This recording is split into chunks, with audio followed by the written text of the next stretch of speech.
And we're back. Hey. How's it going? I'm good, brother. I'm good. So I'm Jas. This is John Rojas. We're back at Final Take. A little late today because my allergies were kicking my ass and I didn't want to be We live in sneezing. Miami, so So yeah, that's how it rolls down. allergies are not fun and they're frequent, unfortunately. So how's it going? I'm good, man. Just chilling, man. You? I'm here chilling. Took a whole bunch of notes for today's episode. But I wanted to start off with asking you a question. I didn't prepare you for this, but I figured, whatever, we could just jump right So into many it. questions. You're in a desert, walking along in the sand, when all of a sudden you look down and you see a tortoise. It's crawling towards you. You reach down and you flip the tortoise over on its back. The tortoise lays on its back, its belly baking in the hot sun, beating its legs, trying to turn itself over. But it can't. Not without your help. But you're not helping, John. Why is that? Good question. No. The answer is what's a tortoise? Okay, next question. Describe in single words only the good things that come to mind about your mother.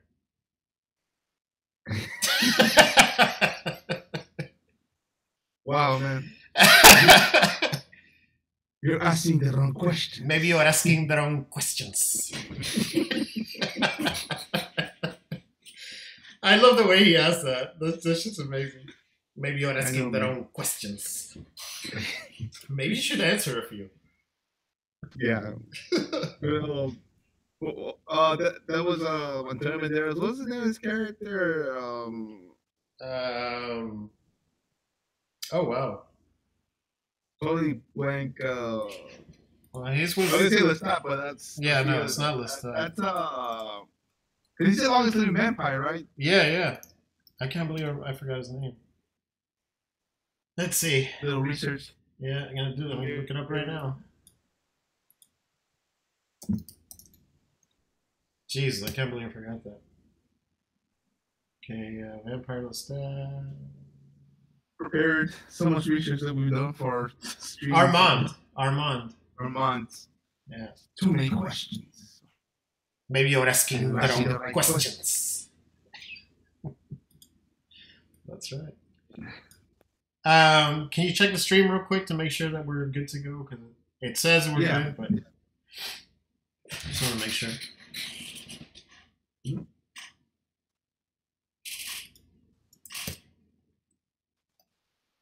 Available.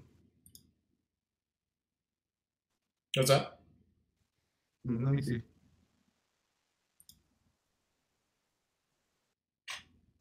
Yeah, okay. Okay, cool. So yeah, today we're going to talk about Blade Runner, 1982's magnum opus, not failure. It was a great movie. It took 4 years of Ridley Scott's life when he only wanted a project that was going to take him about a year or two. Went over budget, but still, holds up. Still a great film. A lot of people. It's become a cult classic, even though it was a failure back then. And then gave birth to our recent sequel, which was also a box office failure. But today we're focusing just on talking about the original Blade Runner and our thoughts on that and derivative works and a whole bunch of other stuff, alternate cuts. One of the reasons why this is one of my favorite movies and why this thing has, even though I bought it maybe between video and DVD, I've probably bought it like 4 times, it's still worth all the money that I put into it. What was the first time you saw it? Weren't you like 27 when you first saw it? Yeah, no. It wasn't 27. The first time I saw it, I was in high school. Now, I knew about it before because I remember seeing the trailers. It's one of those stories. I remember seeing the trailer on TV, and I knew I was going to like it as a kid. And I remember that my neighbor went to the video store and he rented a video. And but my friend and I were too busy playing the Sega Master System at the time. And I asked him, I'm like, what'd you rent? He's like, Blade Runner. You want to watch it? And I'm like, no, I already know I'll like it. Like, I already knew I was going to like it, even from back then. And this was when I was a kid, and I never got to actually see it until I was in high school.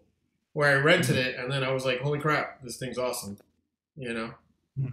But I mean, it's one of those like I could list maybe 4 movies total that I had that reaction with, where I saw the trailer and I just knew I was gonna like it, so I wasn't in a rush to see it. It's It's good to be influenced by films that you haven't seen. I right. think that's a sign of a true Well, the list of movies that I saw trailers for that I knew I was gonna like was Blade Runner was the artist. first one. The Professional, I didn't hurry to see it because I knew I was gonna like it. Usual Suspects, I saw a trailer and I knew I was gonna like it. And the last one was Dark City, Mhm. which I saw the trailer. I did actually catch that in the theater. But I mean, as soon as I saw a trailer, I'm like, I already know I'm gonna like this movie, so I'm not. Dark City is something we should cover one of these Yeah, days. yeah. Have you seen the director's cut of it? I think I have it. Let me see. Um,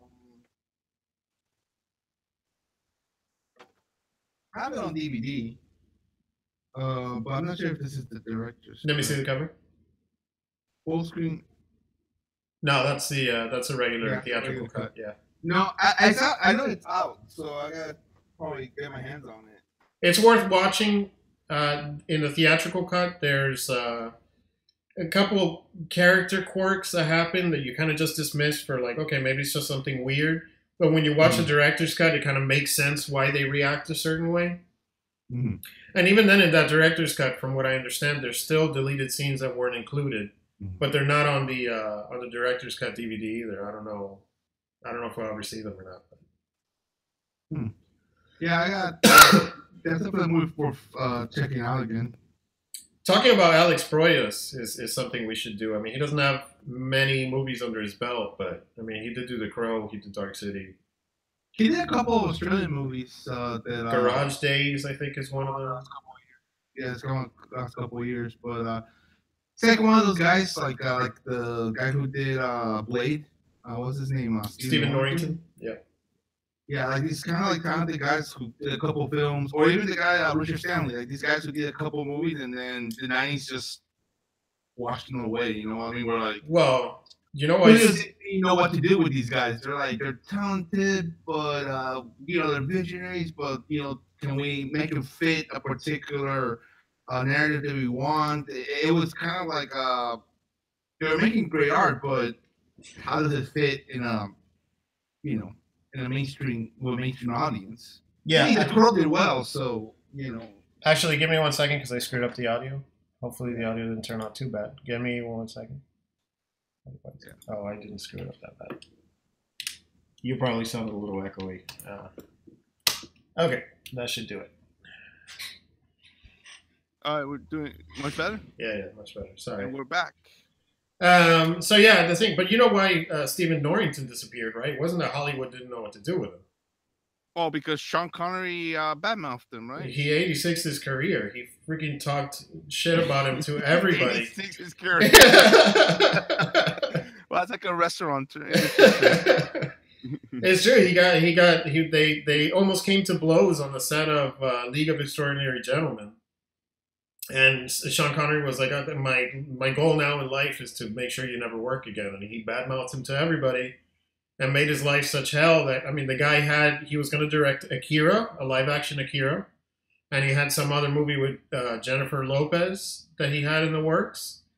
And with those two in the middle of like being prepared for, he called his agent. And he's like, I quit. I'm done. That's crazy. You know what's funny? Like, I think that was Sean Connery's last film. Yeah. Too. So he just wanted to. I mean, in the end, he decided to retire. But he's like, before I go, screw you too. Yeah, I know. That's amazing. That's amazing. I know that Sean Connery did that movie because he wanted to. He was trying to get that whole kind of like at the time with X-Men, The Matrix.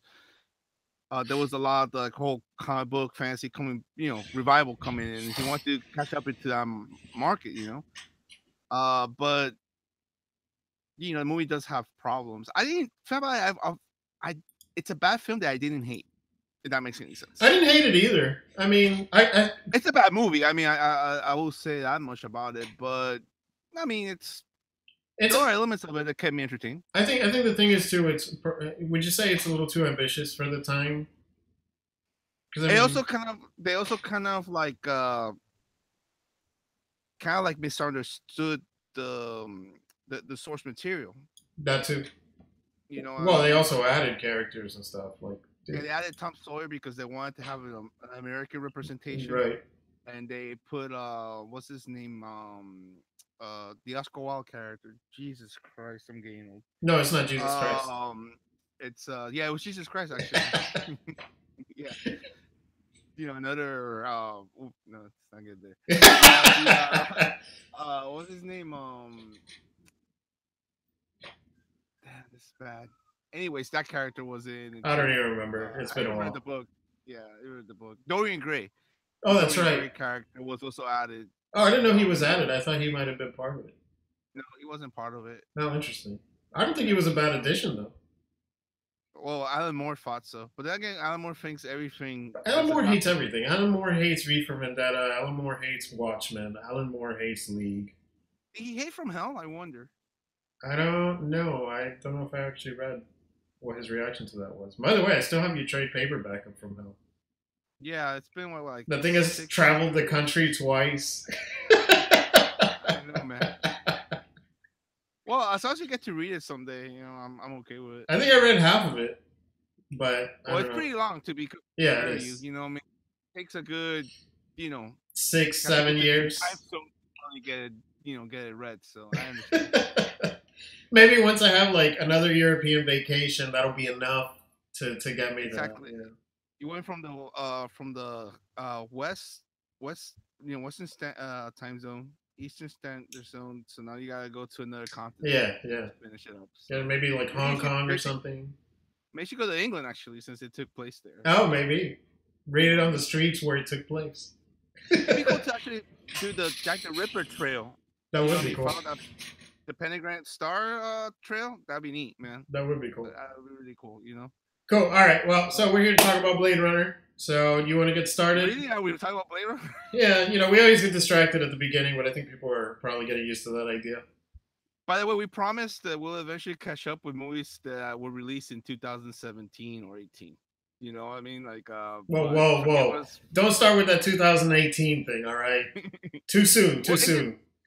well, in fairness, it's only been a month since, so you know what I mean. So, they still have the movies from 2017, like Jumanji's making a lot of money, and like How people is don't that care too making a much lot of about the money? Star Wars because it's a family film, man. I guess. People like The Rock, man. People like The Rock and Kevin Hart. It's a combination made in muscle bound heaven. I guess I don't know. Sure. So Kevin Hart, muscle bound heaven. Okay, sure. it's I'm surprised Jumanji has made that much money. Yeah. And doesn't Rampage feel like the almost like straight to video sequel of Jumanji? Because it's the same movie. Oh You know, God. it's just When I heard they were making it into a movie, obviously it's a bad idea, but if for anybody who's played the video game, but I I thought, love Rampage is my favorite video game of all time. oh no, Because yeah, it's everything I want from a video game. It's simple. It's a complete. It's a money pit, and I love spending quarters on arcades. It's 8-bit. It's simple concept, which I like. I want my video games to be dumb. I'm sorry to say, I don't want this like every time I press a button, there's like a whole movie that plays out for 30 minutes. You know what I mean? It's like let me just keep hitting buttons, and I can rock with that. except I think it was Activision that we're gonna get off topic again.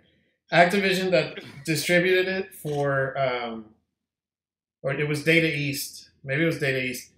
They had the worst endings for their game. I spent as a kid, I think 8 hours because I was like, I'm gonna beat Rampage, and it took me like 8 hours Yeah, I straight. spent 6 hours. Yeah. Yeah, and there was no saves or anything, so you have to sit there the whole time and do it. And I was like, I'm beating it. That's what I'm doing. And I beat it, and in the end, it says, "Congratulations, you've destroyed the world." No graphics, no nothing, just two sentences. And I'm like, I seriously spent 8 hours of my life beating this damn game for that? Like, this is crap.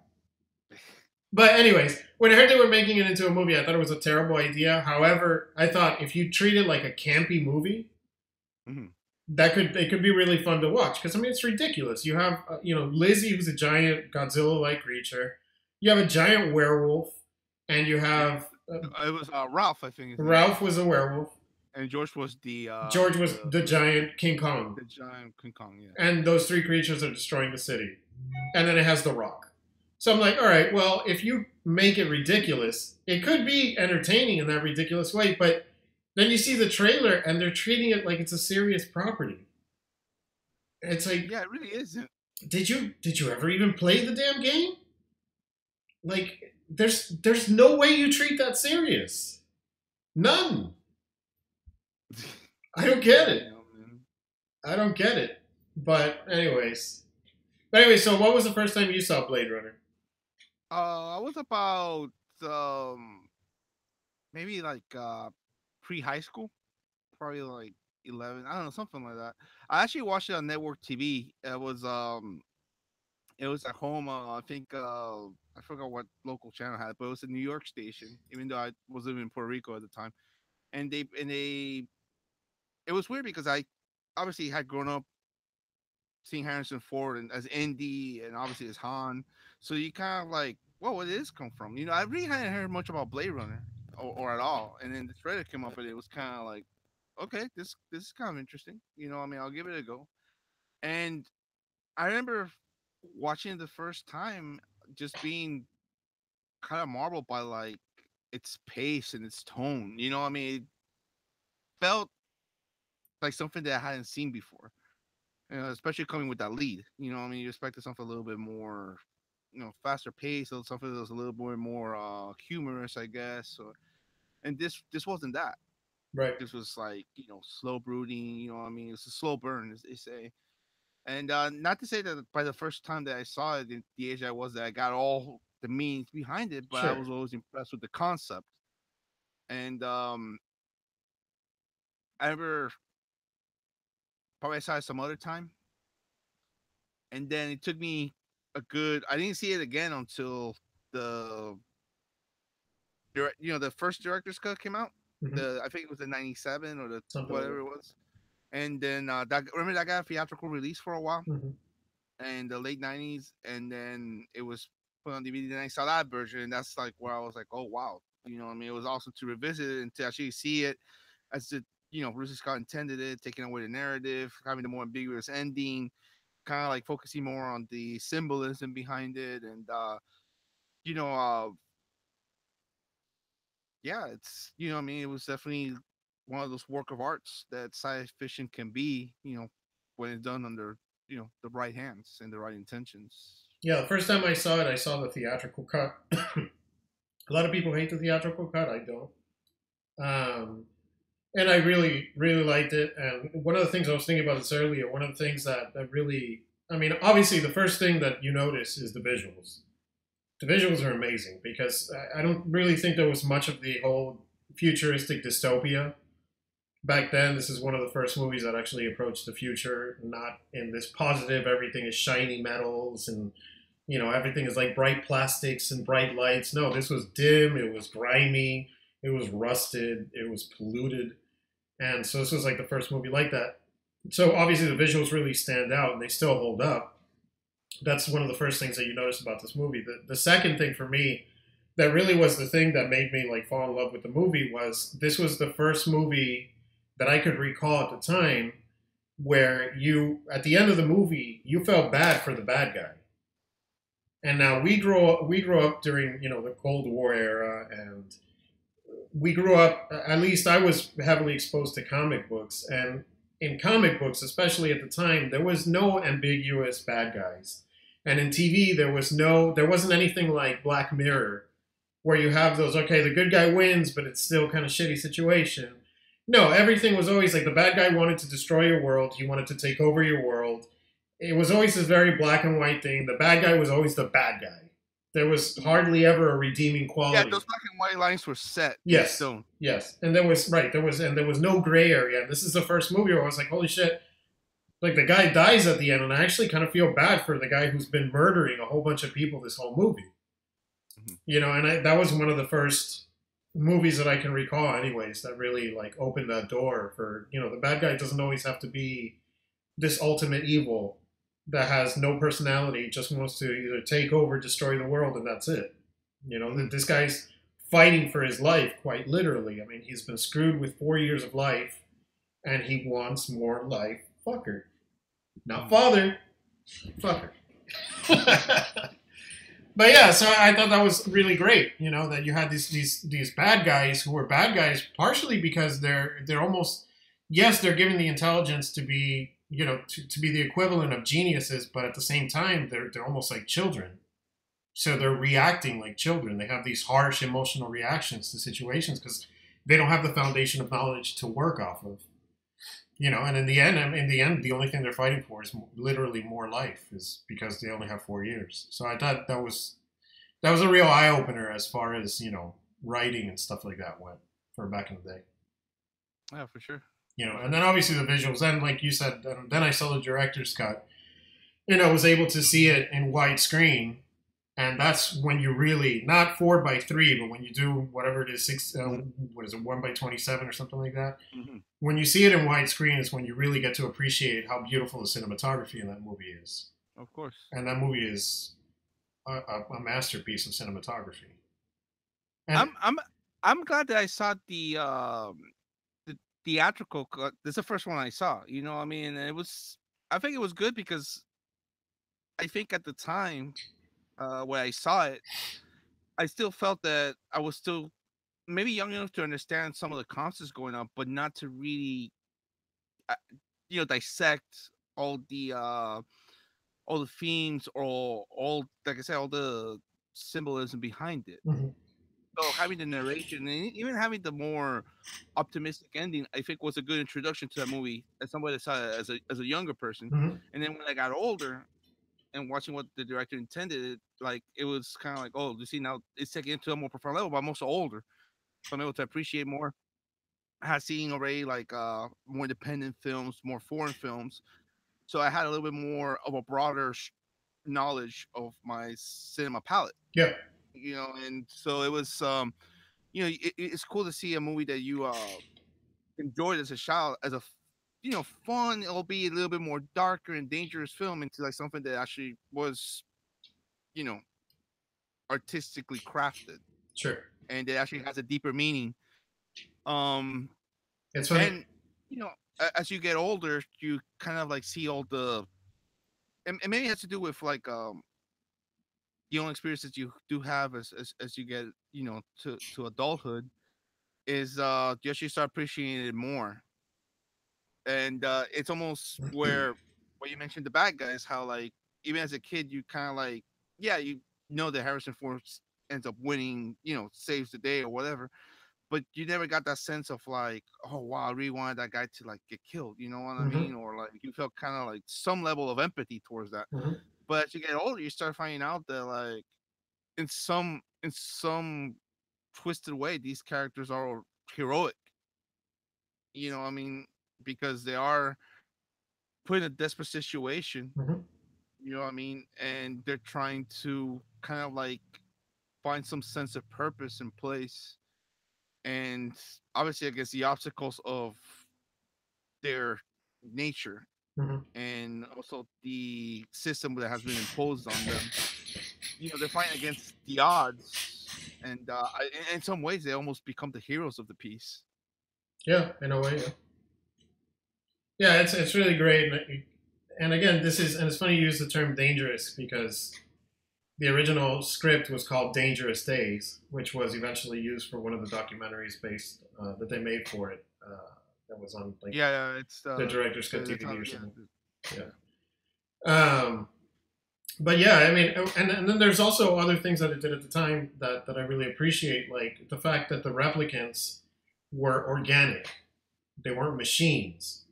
Because it would have been very easy, especially in '82, when nothing like this was really being explored, to make them machines. And when you blow them apart, they have robot like metallic parts inside. But they went the organic route, which I think obviously made them more human, but not enough to be more human than human.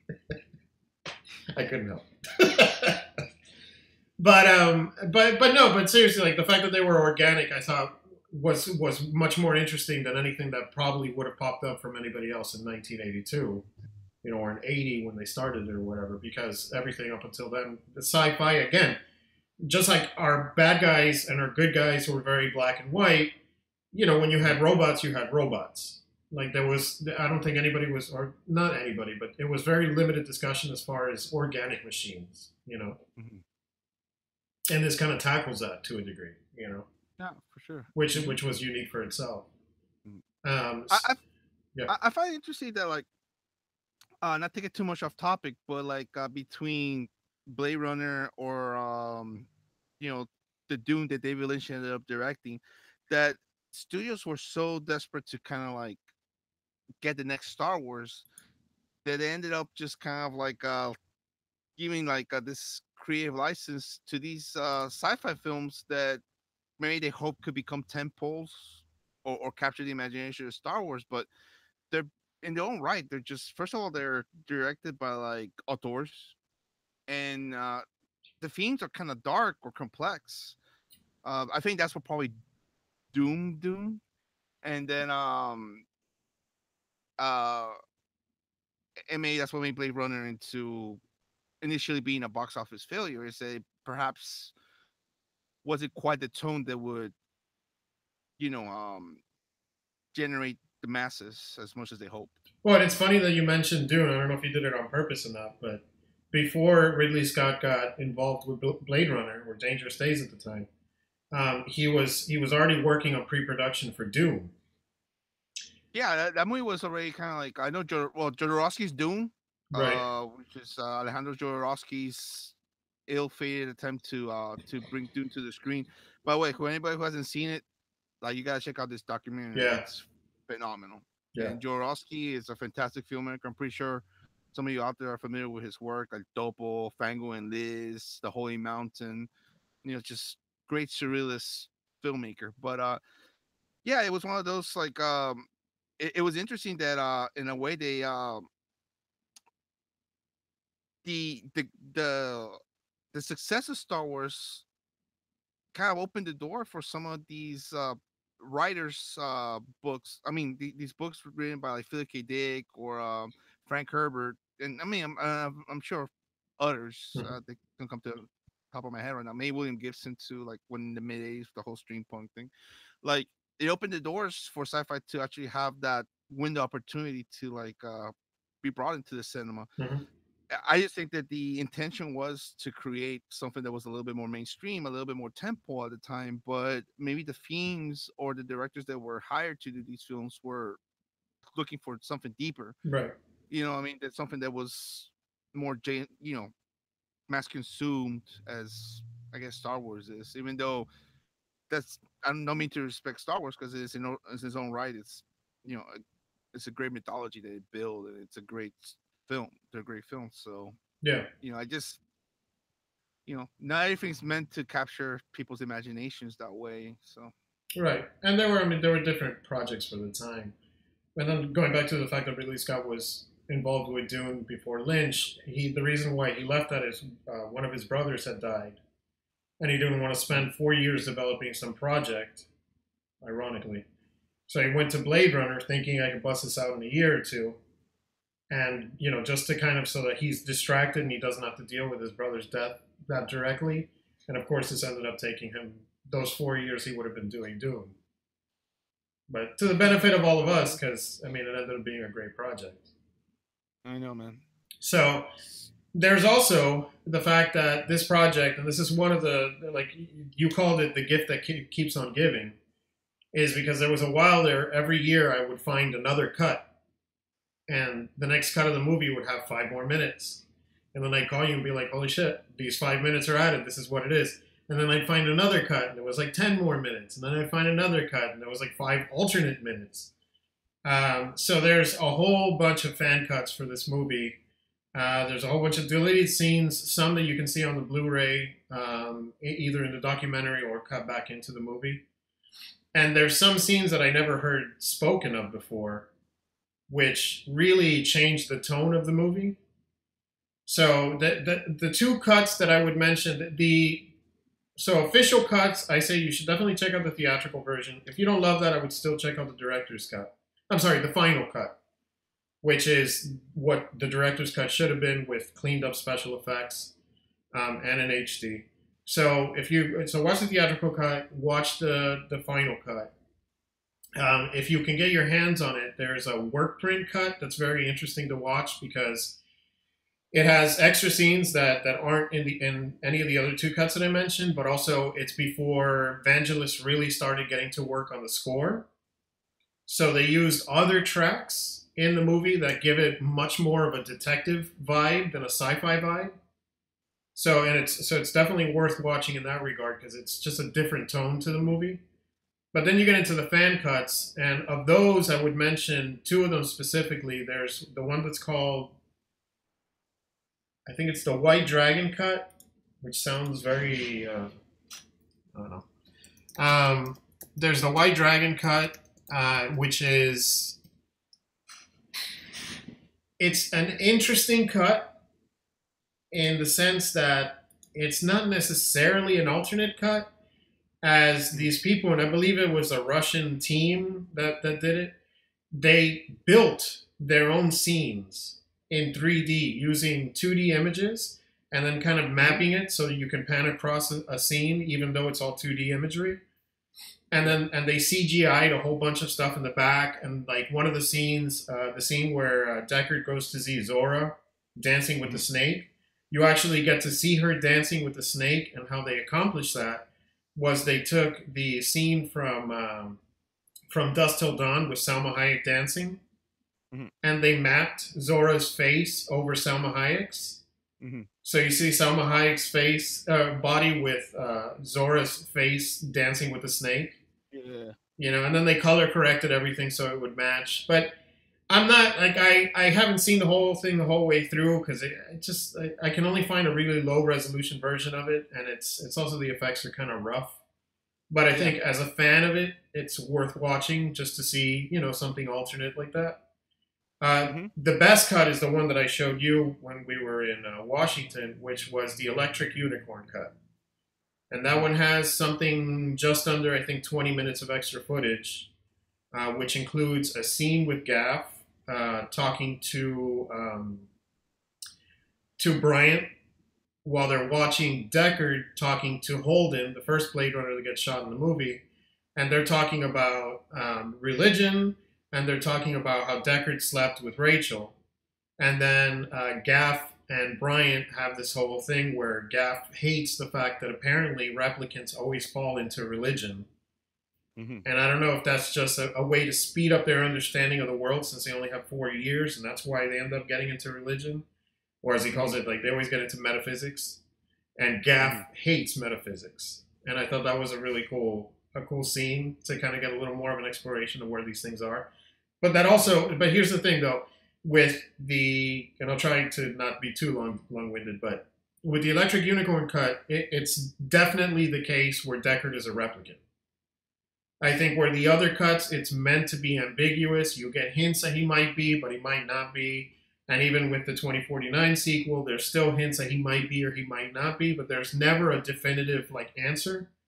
With the Electric Unicorn cut, they added in all the deleted scenes that basically state that he is a replicant. And that's between that scene with Gaff and Bryant. There's a scene towards the end when Roy Batty dies, when he comes out, he lands in the spinner, and he throws him his gun, and he says, "You've done a man's job, sir." There was a thing that Ridley Scott cut right after that, where Gaff says, "You've done a man's job, sir," and then it cuts. But in the Electric Unicorn cut, he says, "But are you sure you're a man? It's hard to tell these days." Which is, is basically letting Deckard know that he's also a replicant, Yeah. Well, in that version, it's definitely very clear what Deckard is. Right. So, and then there's the last scene, which I'm cutting out a whole bunch of. I'm omitting to mention a whole bunch of other scenes, but actually, that cut's actually, I thought it was very fascinating. It's like watching. Oh, it's great. I won't say like watching a different movie, but it definitely opens up what that answer would entail if Deckard was to be a replicant. That's kind of what the path that movie would take.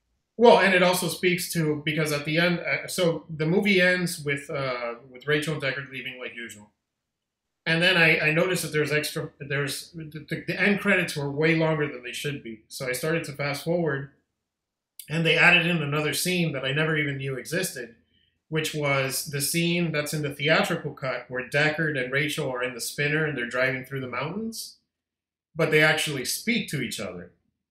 And so Rachel asks about his ex-wife, who you actually get to see in the Electric Unicorn cut, Mm-hmm.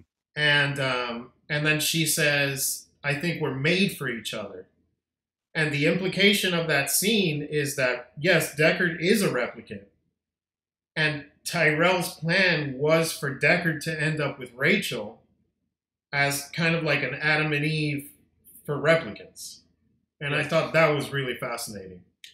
And that really changes kind of the whole tone of the film, because now there was this ulterior motive the whole time for this whole thing to play out the way it did. Mm-hmm. You know, although I'm sure Tyrell would have preferred to keep his eyes, but you know, all plans don't go perfectly.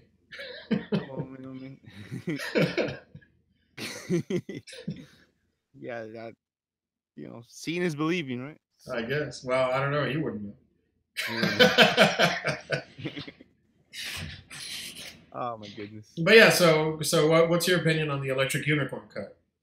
I thought it was great, man. It didn't even feel like a fan film. It actually felt like something Scott would have left, on the vault. Warner Brothers, to be discovered 30, 40 years later. Yeah. It didn't feel like somebody actually got that footage to piece it together. The editing's superb, and like I say, it's for anyone who is in the camp that Deckard is a replicant. I think that's the movie you would get if he was a replicant. Yeah. It's a little bit. It's directly implied, but it does lead to other very fascinating possibilities for the story. Mm-hmm. Obviously, like you mentioned, it opens the door for the whole idea of creation, with Rachel pretty much telling him Deckard we're made for each other. That's almost explains some of the religious undertones between it. Sure. But no, it's I think anybody that's a fan should definitely check it out. Yeah, if you can get your hands on it, where John said that it doesn't feel like a fan film, it doesn't feel like a fan film because wherever they grabbed these extra scenes must have been pretty far along in the editing process, because they're all scored. Where did they get the footage, though? I mean, obviously footage that really got shot, but is it part of any various sources? Where did they get the accessibility? Various sources. From what I understand, there's some VHS tapes that were still in some vault somewhere that had some of the footage. There was some film that they left in another vault somewhere that they managed to get their hands on. Like the whole, it's like for very important men. For some of them. But then other ones were still available to at least the studio, which were like the scene with Gaff and Bryant, and then Holden and Deckard. Those were scenes that the studio knew that they had in the vault, but that were never used in the movie. So that's fascinating. Yeah, and I mean, I don't know all the sources, but I know that I'm fairly certain some of them were from videos that who knows where they got their hands on it from, like VHS copies or betas. And then there's other ones that were like film that they had stored somewhere that somebody found and transferred. And then, somebody else got their hands on it and said, I'm going to cut it back in. But I mean, some of this stuff, like I said, it has a Vangelis score behind it. Mm-hmm. It's not like they took a score and just looped it over to make it fit. Like, it's actual music. It was filmed. Yeah. It was filmed. Yeah. You know what I mean? So it's interesting how you could probably make the argument that Scott, because you as you tell me, if I read that Scott really wants or believes Deckard is a replicant. Yes, he's already come out and said it. And the objection had been Harrison Ford, where he's like, he's not. Right. So it's interesting, like if they would be on the same page, that would probably be the movie we would end up getting. Could be. And for those who don't know, the reason why the theatrical cut has the narration, the very bad detective narration, which I don't hate, but the reason why it sounds like Harrison Ford can't act is because I think the only thing that Ridley Scott and Harrison Ford agreed on was that when the studio said it has to have narration to explain to the audience what's going on because it's too hard to understand, both Ridley Scott and Harrison Ford did not want to do narration. And when they were forced to do it by the studio, they said, all right, well, we'll do it, but we're going to record the worst narration possible. That way, when the studio sees it, they hear it and they go, what the hell is this crap? And then it's very spoon-fed. Yeah, but the reason it was done like that on purpose, because what they hoped is that the studio would hear it and be like, this is garbage. Take it out. Mm-hmm. And instead, the studio was like, okay, great, perfect. So it kind of bit them in the ass in that regard. You know? Yeah, for sure. But I mean, you do get. Here's the thing. The cool thing about watching all the different cuts, because typically you go, when you get a director's cut of a movie or some kind of extended fan cut, you can watch where the last one was. So in the case of, let's say, the official copies, you could watch the final cut, you get the whole thing, and any of the other cuts are basically just missing pieces. But I think the theatrical cut gives narration that fills in a few holes that you don't get filled in any of the other cuts. Mm-hmm. Then you have the final cut, which fills in a few holes the other cuts didn't have. Then you have the fan cuts like the Electric Unicorn cut, which fill in even more holes. So it's like, every time you see a longer version of this film, it's not like you're just watching a longer version. You're actually getting more information that wasn't available before. And I think that's what's cool, because it's always cool. Like, at the time, I think I'm pretty much at the top. I don't think I'm going to find anything else except for one more thing that I'll mention in a minute. Every time I would find a new cut, there'd be something new that I didn't know existed inserted into the movie. Up until I got to that part where, you know, Deckard and Rachel are like an Adam and Eve. Mm-hmm. And I thought that was great. That's kind of where the extent of all the added material is. Now, there's one cool thing, I think it's still on YouTube, that you can look up. And somebody took every alternate take that was done, that they could find, and every deleted scene, and recut a 45-minute version of Blade Runner, the entire narrative in 45 minutes, using not one scene that was in any of the officially released cuts. So wow, that's cool. And it still makes sense. So it's really interesting to watch, because you'll see like another angle of the shot, or a different way that, you know, that the performance was done for each shot. And again, it uses nothing that's been officially released. Everything is either alternate takes or deleted scenes, and they still managed to cut the whole movie into 45 minutes. So that's interesting, man. I don't know what the official name of that version is, but if I find it, I'll put it in the links below. I think it's definitely worth watching. You know. Yeah, the electric sheep, or do androids dream of electric sheep? No, some sort of animal, because you got the electric unicorn. Oh, we already have the electric unicorn. I don't know. That's true. We already do have the electric unicorn. And so it is based on Do Androids Dream of Electric Sheep, which is worth mentioning because it's by Philip K. Dick, who also did Total Recall and what was the Minority Report, right. Scanner Darkly, right. Paycheck. What was the one that the Nick Cage did of the Golden Man? I forgot the title of that movie. Well, he did.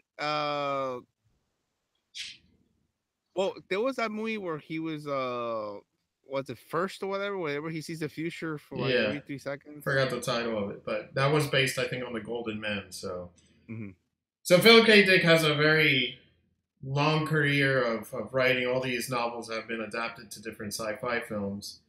And that actually brings us to kind of I have a whole bunch of notes here.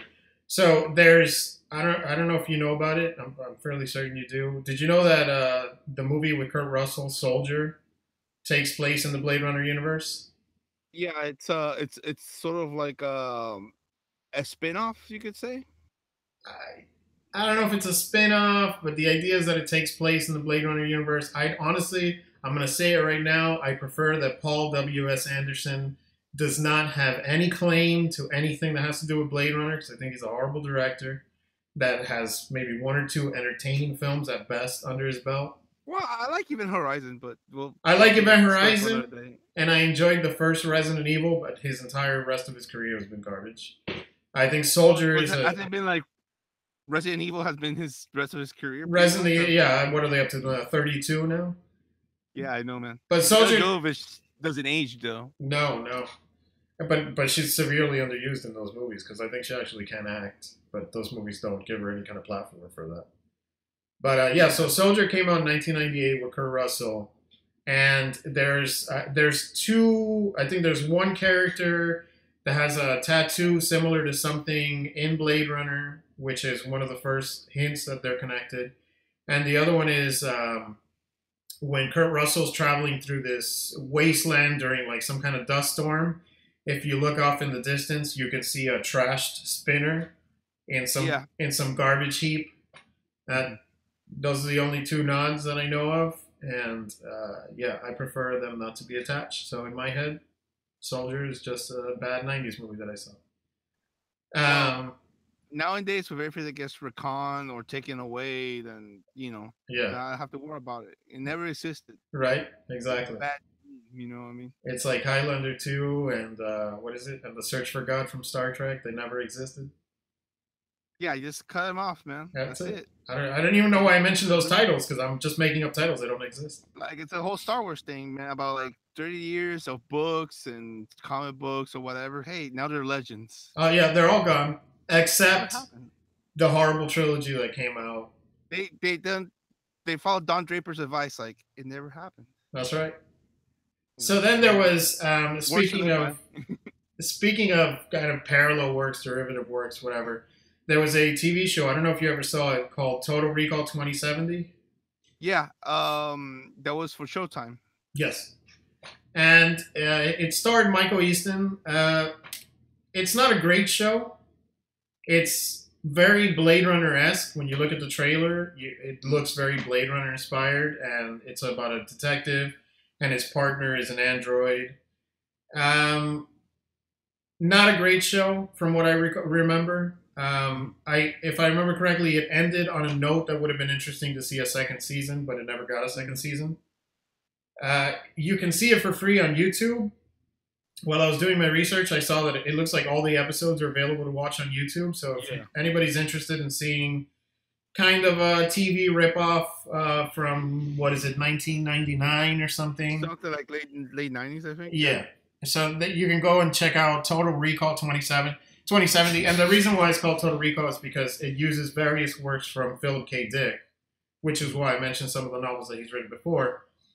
And it just takes ideas, it borrows ideas from different novels and kind of mishmashes them, but all under this kind of Blade Runner looking show featuring a detective and an android. Jeez. So then, aside from... God bless the 90s, man. Right. And aside from that, there was 3 sequel novels that came out by K.W. Jeter. There was Blade Runner 2, The Edge of Human, Blade Runner 3, Replicant Night, and then Blade Runner 4, which is only available in the UK, called Eye and Talon. Yeah, that's the one where Deckard fights Drago. Right. And then Rachel becomes the real mother of dragons. Exactly. Blade Runner 2, Edge of Human is exactly what I would have wanted to see for an actual sequel. Had they made it, maybe, let's see, it was made 82. Had they made it around somewhere before like the 92? Anywhere 92 and before would have been great to see this novel because it makes Deckard look like the badass that he is because he kind of gets his ass handed to him all the time in Blade Runner. But this one kind of, and it's not that he's this physical, like he's out matching the replicants. No, it's that he's actually got a lot of other, things in his personality and his life that are kind of interesting that play out in Blade Runner 2. Now, my recommendation is if you manage to get, which I believe they're fairly available on eBay, for Blade Runner 2, Edge of Human, and Blade Runner 3, Replicant Night, are fairly easy to get on eBay, and for what you would have paid at the time, like $5. If you want to read Blade Runner Edge of Human, I recommend that you watch the theatrical cut first and then read the novel. And the reason is because it uses editing errors and dubbing errors that they had in the theatrical cut that don't exist in any of the other cuts to give extra detail to the story. Mm-hmm. Like, there's a part where Bryant says that he has to hunt down 6 replicants, and then it turns out It's actually four plus Rachel. So it's like, who's the other replicant? He talks about that in the novel. Um, Rachel still has a 4-year lifespan in the novel, and it takes place a number of years after Blade Runner is completed. Mm-hmm. And I won't spoil anything, but just giving a hint. The even the construction of the Tyrell Corporation, how it looks like a pyramid where every building is leaning into each other. K.W. Jeter actually talks about it in the novel, where the whole reason why it's built like that is because the government gave Tyrell the okay to build replicants there that then he has to ship off world because no replicants are allowed on Earth. And since essentially Tyrell could build himself a replicant army in his corporation, the reason why it's built at an angle is because the government basically has access to a red button. And if he ever does look like he's building an army, they press that red button and the whole thing detonates and collapses into itself, not affecting the buildings around it, which I thought was a great detail just off an aesthetic choice from the movie. Yeah, of course. You know? So there's a whole bunch of things like that. Replicant Night gets a little more horror-ish. There's like a crashed ship, and there's like blood on the walls, and it has to do a little more... I don't know. Oh, and in Blade Runner 2, Roy Batty comes back alive. How that happens, why that happens, I'll leave it for you if you want to read the novel. It's worth it. Blade Runner 3, Roy Batty comes back as a suitcase. As a talking suitcase. It's not as bad as it sounds. It's just a little strange. The whole Blade Runner 3 Replicant Night is just a stranger, kind of more horror, more creative type of story. And Blade Runner 4, Eye and Talon, I managed to get my hands on a copy of it. Sometimes you can find it cheap. Sometimes you can only find it for like $400 for the novel. I thankfully did not pay $400 for it. But I also haven't read the whole thing. I know Deckard's not in it. And it's about some other replicant. And I don't remember, I think her name might be Talon. And what she's chasing after is one of the eyes of the owl that Tyrell had. The owl in that scene with Rachel and Deckard. Yeah. So that owl is synthetic. And apparently one of the eyes has some secret information about the Tyrell Corporation that this Blade Runner has to get her hands on because they can blow the lid off everything or something like that. I haven't read it. Can't give you my opinion on it. But eventually maybe I'll do a follow-up video and be like, all right, hey, you should read it. Or, hey, don't waste your $400 on a novel that you can't hardly even get. Well, the local library wouldn't have a copy somewhere? Then not of Blade Runner 4. They might have it of the other two. But Blade Runner 4 was only released in the UK. Has a very limited run. It's like the Dead Sea Scrolls. Right. For anybody who's as much of a fanatic as I am. But yeah. And, I've gifted the Blade Runner 2 Edge of Human novel to a number of people, not mentioning any names like John or anything. And nobody has read it. No, I never got a copy. Yeah, I got you a copy. I sent it to you. No. Yeah. No, I don't. Yeah, it was like, it was like 15 years ago. No, I got the Batman book that you recommend. No. I bought you the Blade Runner. I sent it to you. No, you never did. Then maybe you never got it because I shipped it out. No, it's probably next to the From Helm novel that I lent you. Like 15 bullshit, I sent it out. Anyways, whatever. No, but I did get, I got my mom a copy because she also loves Blade Runner and she still hasn't read it. And then I got another friend that's a filmmaker a copy, and he's also never read it. And I think I'm done buying any novels for friends until you bastards read those. I'll read it when somebody adapts it into a movie. I've actually thought about adapting it into a screenplay myself just to have it. Because I think it would make an excellent screenplay. Like, I honestly, if that sequel would have been made before 92, yeah, it would have been a fantastic, very action heavy, but with a bit of a detective moment and, recurring characters and stuff. I mean, it's a really well handled sequel. You know, of course. Most sequels suck. But if this was to be used as a draft for what would have been another sequel, an actual film sequel, this would have been amazing. But unfortunately, it never was. But, I mean, we have it in novel form, so. I find it interesting that there's just change the topic a Yeah, yeah. little bit. That like some of these, you know, films that have come back after 30 years or whatever, kind of like well, like Blade Runner or like even Star Wars, that they obviously take the stories to a different direction than any of those novels did. Yet it seems like they incorporate some elements from those novels into their new storyline. Right. So I find that kind of they're all kind of like not related, but they're very loosely abstract some elements they might find that it works their own narrative for these sequels. Well, I mean, even like how we discussed in the Electric Unicorn cut, Hmm. there's stuff that's been deleted. Some of the deleted scenes that were added in there have a very direct impact into Blade Runner 2049. Hmm. And I mean, only the people that have seen that cut would know it. But I think that's where people that have seen the sequel and liked it would want to see the Electric Unicorn cut, because while you don't necessarily need to see it to understand Blade Runner 2049, it just, again, it gives you more information that makes you Yes. understand some of why this is happening. So No, for sure. and that's what's great. And then yeah, I mean, all these things, they take kind of like the best pieces. I don't think they used anything of the Blade Runner sequel novels for Blade Runner Mhm. 2049, but one of the things they did use is the opening scene for Blade Runner 2049 when he fights Batista's character. Mhm. That was actually in a few drafts of the original Dangerous Days script, Mhm. where Deckard was sitting in a room with a boiling pot, and you see the sun slowly going down, and it gets darker and darker, and then somebody walks in and offers, doesn't even look at Deckard in the room, offers him if he wants some soup. Deckard shoots him. It turns out to be a replicant, and that's Mhm. the opening of the movie. Now, this is one of a number of openings for the movie that they had in various drafts of the screenplay. I think the reason it went over budget because they shot like about three different movies. All right. And I've always heard talk that there's a 4 hour cut of Blade Runner that existed at some point, and now I'm hearing there's a 4 hour cut of Blade Runner 2049 that exists. Mhm. So I'll be searching to see if I can find any longer cuts, just like I do for Blade Runner. Yeah.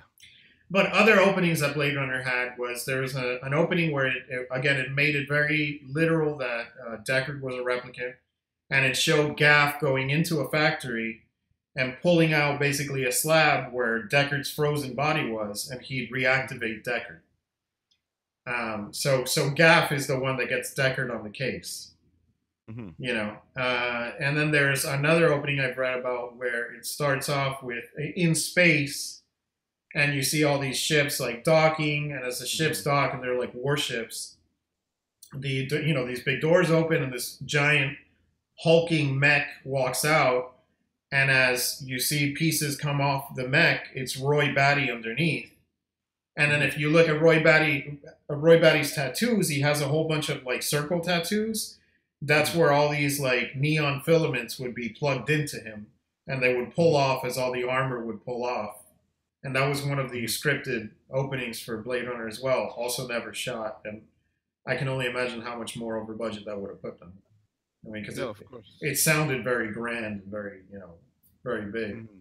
And then as far as an alternate, in the scripts, an alternate ending, there was an ending where Deckard takes Rachel out into the snow in a forest and shoots her in the back of the head.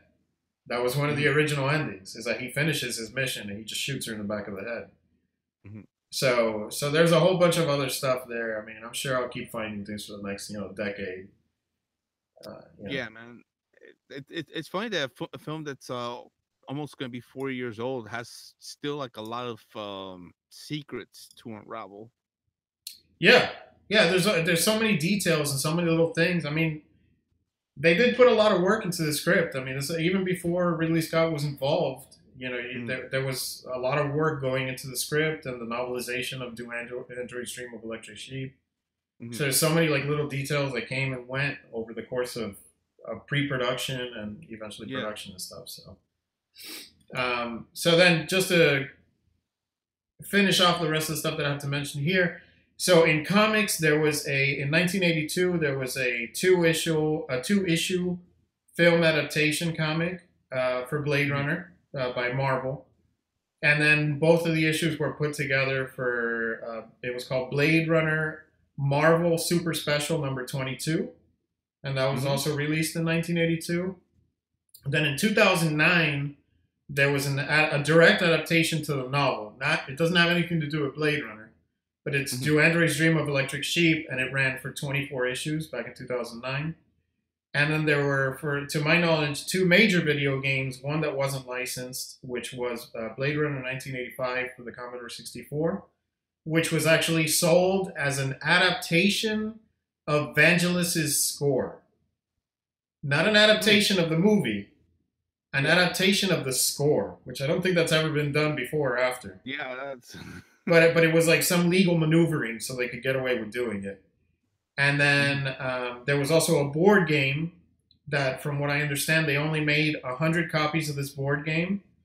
You can still find it on eBay today, but typically does not sell for less than $800 for a crappy Blade Runner board game. So between the board game and that fourth novel, that's like about $1,200 I'll be spending. Right, just on those two things. That's nice. See, if you were a friend, you probably would give me that instead of this novel you never sent me. Bullshit! I sent it to you. So then, and then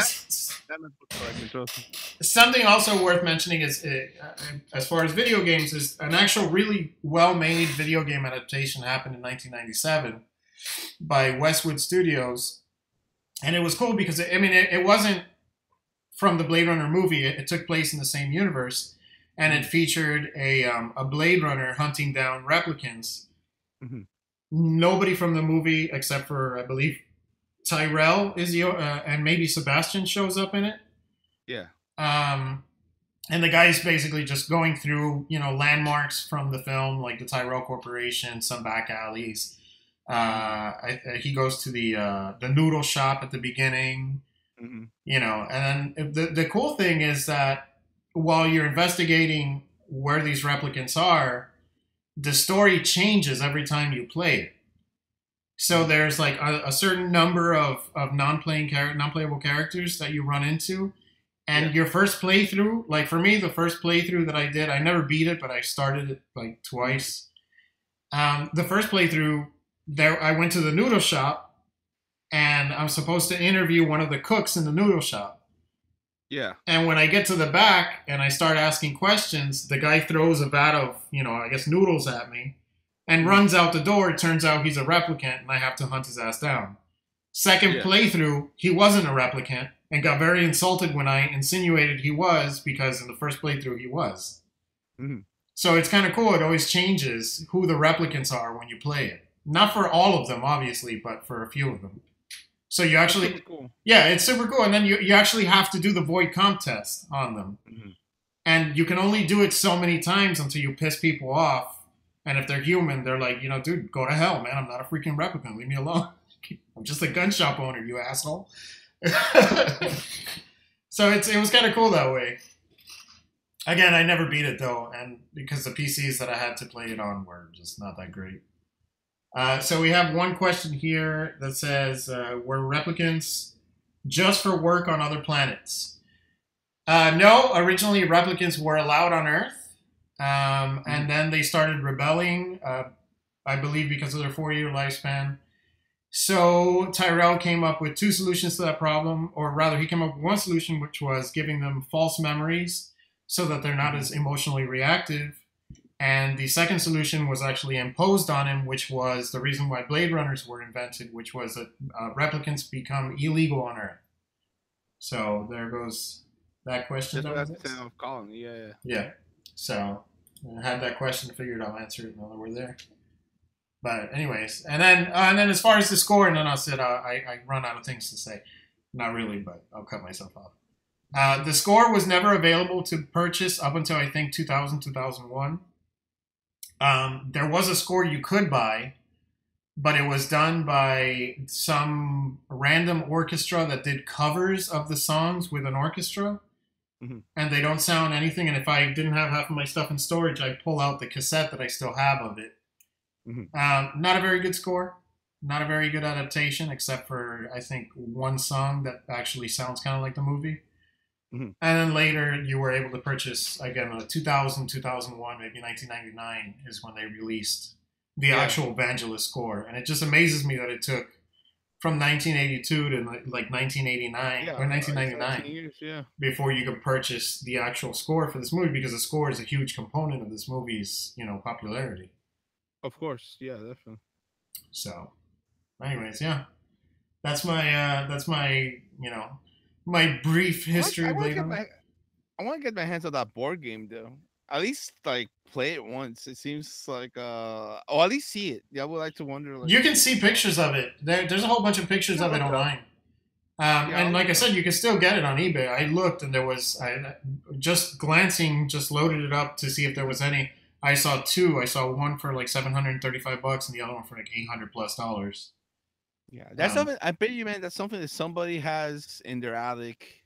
oh, for You know what I sure. mean? And For like sure. hasn't touched it or like Has no something. idea what it is. I have no idea what it is. You know, like It was like grandpa's collection of board games. They don't even know what Blade Runner is. Maybe they do now because of the sequel, but yeah, but it's that'd be kind of cool to get your hands on. To be honest, I wonder who produced it. Was it Mattel or like I wonder what toy line, like Kenner oh, I or can like find one out. of those. I can Mhm. find out. Well, go Yeah, ahead. I'll find out. No, go ahead. That way I'll mention it on the show. Um, but no, man, it's a pretty fascinating film to say the least. Did you also remember that when they don't they do like once a year in England, like they have the whole live stage performance of Blade Runner Oh, or that's something? right. Remember? Yeah, go ahead and talk about that because I haven't mentioned that. I completely forgot about that. Well, I don't know all the details about it. I actually saw with you like the some of the video recordings of the performance. But it's like what, like once a year they have it over there, and it's like a live action thing. Yeah, they have like a big screen that I think they have actors perform in front of. Hmm. I mean, God, we saw this what like 6 years ago or something. Man, like I said, Such a you're the long one time who ago. really kind of like showed it to me. So, Yeah, I totally forgot about but that. is it like a whole festival thing? Like it's a weekend or whatever. People go there and like. Yeah, it's something like that. It's I don't know if it's a festival or it's like a 1 day event that they have in the Hmm. UK once a year. Hmm. But unless they're not there anymore, you should be able to find Yeah. footage of it on YouTube. I Hmm. believe there was like 5, 6 videos of it back in the day. Hmm. So it's definitely worth taking a look at. Although I remember the videos being very vague. Hmm. Yeah, they were just like snippets. Yeah, it was. They didn't really give you a good idea of what all goes on. But people basically dress up like the city dwellers with the Hmm. neon light umbrellas and hang out while the performance is going on. Yeah, it's pretty cool. Yeah, it is cool. So, I we eventually will have another episode where we discuss the sequel, Blade Runner 2049. But mention as we mentioned earlier, that film was a was a bomb, Right. box office failure. You know, and obviously the original was a office failure. But it's one of those weird things. Did a box office failure because the expectations were higher than they were met, or because I mean, Blade Runner 2049 made like $90 million, which is, I mean, compared to its budget, it's obviously like a failure, but it's not like people didn't go see it. I think that it's one of those cases where like it does have a target audience. The target audience has grown in 40 years, mind you. You know what I mean? But it's still it's I won't it is a cult film, but it's not it's like a technically like a bigger than a cult film, I guess, in terms of its popularity. But maybe Well, not big enough to set a franchise around it. If well, you're thinking it's in terms of like building like something that's financially lucrative. it's one of Plus, those. Go ahead.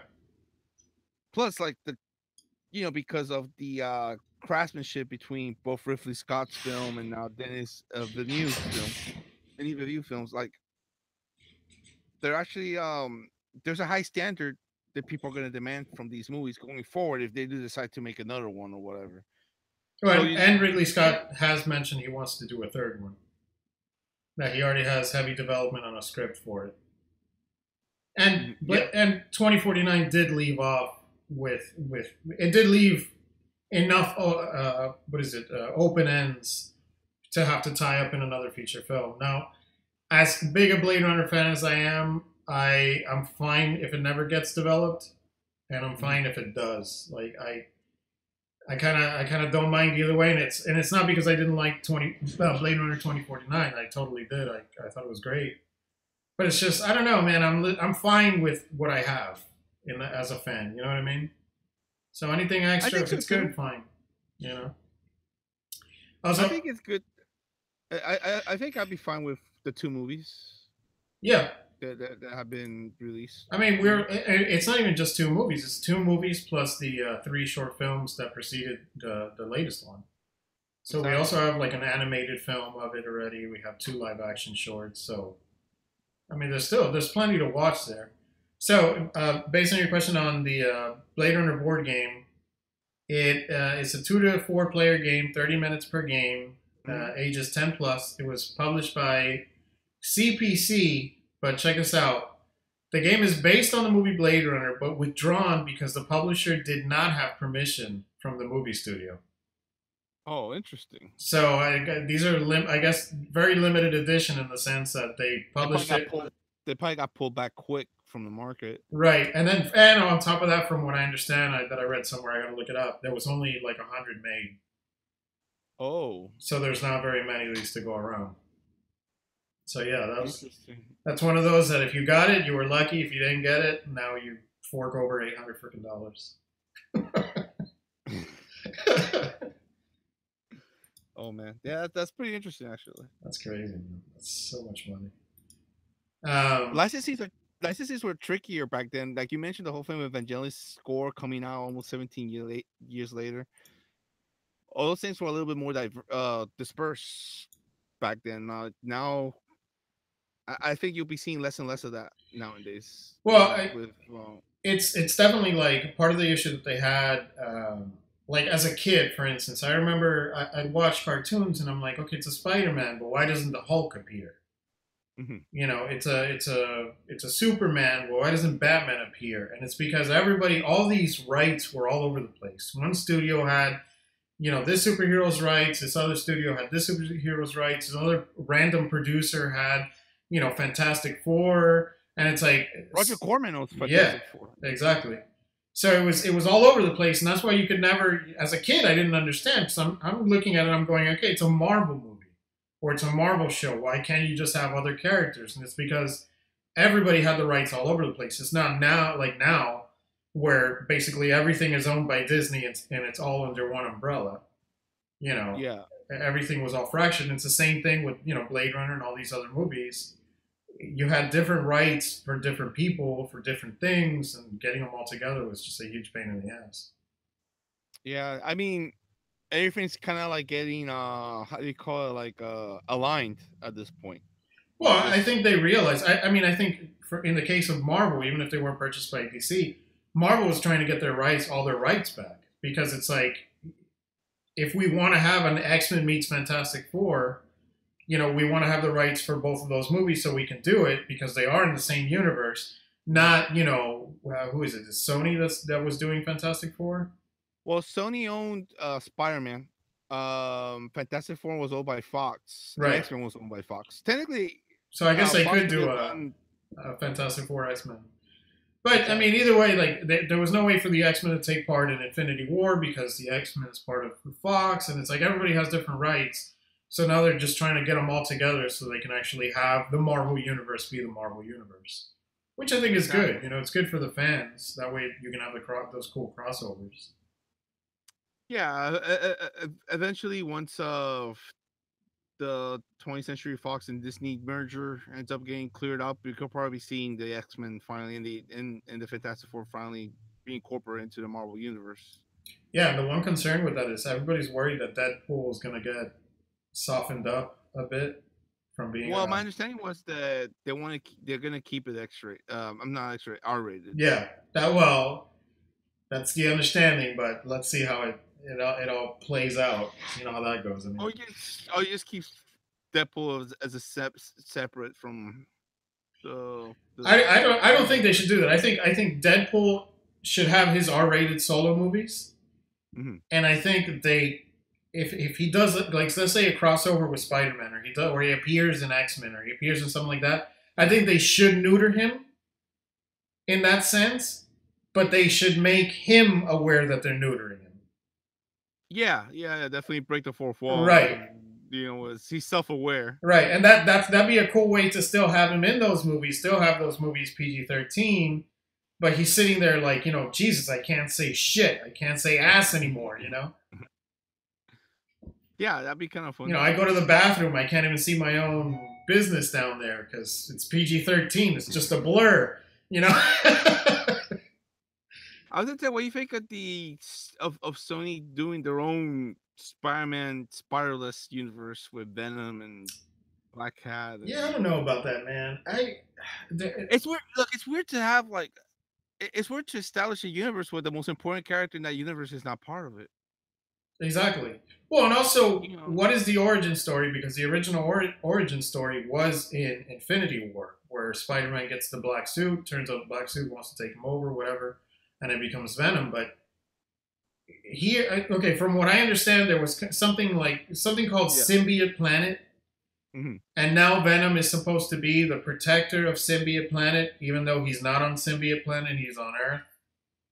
I guess they're gonna try to make him into like at least an anti-hero at the very least. Well, it sounds more like they're making him a hero, because I mean he's basically fighting Carnage, which is an evil symbiote, so that he can protect his symbiote planet. So now he's not even an anti-hero anymore; he's just a good guy. Yeah, I don't know. It's just weird, and I like Venom. Venom's awesome, but it's kind of weird to like make a film of were the component to that particular, especially nowadays, man. Like maybe in the early 2000s you could get away with that, right? But now everything's to do with the multiverses and all the characters connect. Like it almost feels kind of like antiquated. It's almost like Sony was like, well, we still have this property, can we still get something more out of it? Right. I mean, where it's like, dude, you already gave Spider-Man the rights to Marvel, like just give it up already, or maybe do a merger, or do the deal that they had for Spider-Man Homecoming. It's like, okay, we'll make it. You guys advise us, but then we split the profits. I think that I think that would be the best direction to go. I don't know. I don't know why you wouldn't do it. I don't know why you wouldn't. Even if it wasn't a Spider-Man film, and you just had Spider-Man appear in it, that would still give it more of a justification. It doesn't have to feature Spider-Man, but just have him at least be part of it. He has to be involved in that environment. Yeah. You know what I mean? Like, and if you want to make about like the other characters around it, that's fine. But he needs to be around that. Yeah, I don't. Nowadays, that's just not the solo hero. The superhero movie where this doesn't interconnect, that's dying out. I mean, Deadpool's probably like the last of a breed to a degree, but it's just a different type of thing where like he could still get away with that. But well, I think he gets away with it because he's very R-rated, where the other properties are still very PG-13. I mean, Logan got away with it. That's true, but in a way, it's almost, remember, Logan was the ending of that. You know what I mean? Like it's a closing chapter. Yeah. Of that particular storyline. In the case of Deadpool, the thing about Deadpool is it's such a satire of what we're getting that it could kind of be in its own universe while actually acknowledging all the other stuff that's going around. So that's why it can. But that's why that works. Venom doesn't work because it's like somebody has the rights to Krypton and Kryptonite and Zod, and they're trying to make a Superman movie. Okay, we can't mention that he's from planet Krypton. We can't have Kryptonite in the movie. We can't have Zod in the movie, but he's still Superman. It's like, what's his origin story then? Are you just not going to talk about it? Like, what's the deal? Yeah, like the days of like Halle Berry's Catwoman, or the days of like that's dying out, man. You know what I mean? Now when you mention Catwoman, thank God for that. What did that have to do with anything that's happened before? No, exactly. God, I saw parts of that movie. Didn't that kill Pitoff's career? Who? The director? Oh, well, he did. No, because a couple years later he did the movie he did with Lee Pace, The Fall.